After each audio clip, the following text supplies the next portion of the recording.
잠언 13장 13절 내용입니다. 말씀을 멸시하는 자는 자기에게 패망을 이루고 계명을 두려워하는 자는 상을 받느니라. 아멘. 우리가 일상에서 가장 큰 실수를 할 때는 대부분 별것 아니다 라고 여겼던 것에서부터 시작이 됩니다. 건강을 가볍게 여기면 몸이 무너지고요. 가정을 가볍게 여기면 관계가 무너지고, 신앙을 가볍게 여기면 영혼이 무너지게 되죠. 잠언 13장 13절 오늘 본문은 말씀을 가볍게 여기면 망한다. 그러나 계명을 존중하면 정확하게는 평안을 얻는다 라고 말합니다. 이 말씀은 우리에게 인생의 방향이, 우리의 목표가 어디를 향해야 하는가를 다시 한번 강조하고 있습니다. 본문에 업신여기다, 가볍게 여기다 라는 말씀은요, 이 말씀을 싫어한다 라는 말이 아닙니다. 오히려 이 정도쯤이야, 나중에 하면 되지, 지금 바쁘니까, 이런 태도를 말하고 있는 거예요. 즉, 말씀을 우선순위에서 밀어내는 것, 주님의 명령을 자기 판단 아래에 두는 것, 하나님의 지혜가 아니라 자신의 경험을 더 신뢰하는 것을 바로 성경에서 말하는 업신여김, 가볍게 여기는 태도입니다. 이런 말씀을 업신여긴다라는 것은 하나님을 대적하는 것이 아니라 자신을 망치는 일이 돼요.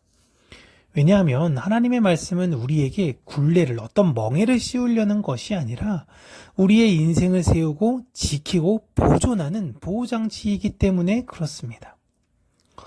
오늘 말씀을 원어로 볼 때 말씀을 가볍게 여기는 사람을 하나님이 멸하신다라는 의미의 표현보다는 스스로 무너지게 된다라는 의미가 조금은 더 강합니다. 하나님의 뜻을 알고자 하지 않는 인생은 하나님이 벌 주시는 것이 아니라 스스로가 무너뜨린다라는 것이요. 그리고 말씀을 지키는 자들에게는 상이 따른다라고 이야기하는데 여기서의 상은 평안을 의미합니다.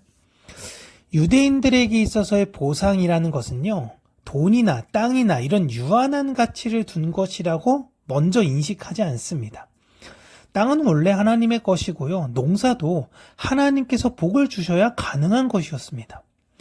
유대인들이 생각하는 진짜 상, 진짜 보상은요, 내 마음의 평안을 말하는 것이에요.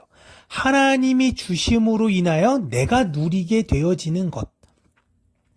말씀을 존중하는 사람에게 하나님은 그 삶을 온전하게, 평안하게, 충만하게 채워주십니다. 마음이 평안해지고 선택이 분명해지고 삶의 길이 곧아지고 관계가 회복되고 영혼은 더 단단해지는 거예요.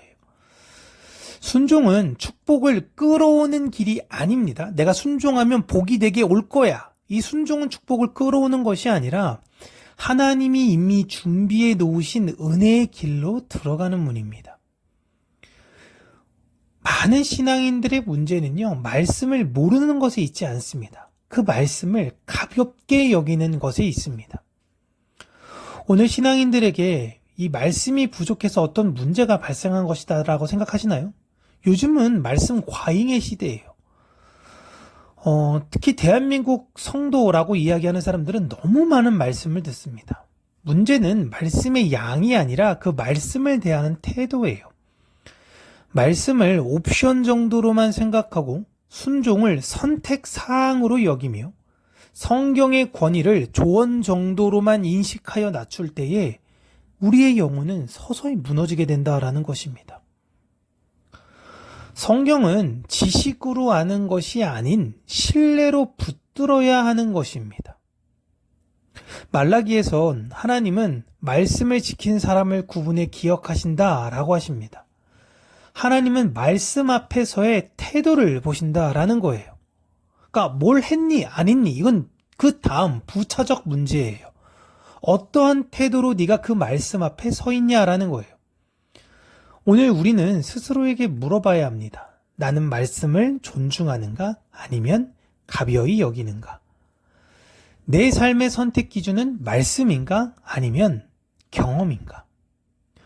말씀보다 먼저 움직이는 것이 내 감정인가 아니면 하나님의 뜻인가? 사랑하는 여러분, 말씀을 존중하는 사람은요, 하나님의 평안으로 채워지게 됩니다.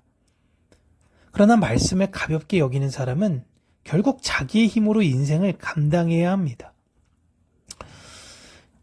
우리의 하루, 우리의 가정, 우리의 결정, 우리의 미래가 말씀을 가장 높이 두는 삶이 되어서 평안의 길을 얻고 누리며 나누는 그 삶이 되어지기를 주님의 이름으로 축복합니다.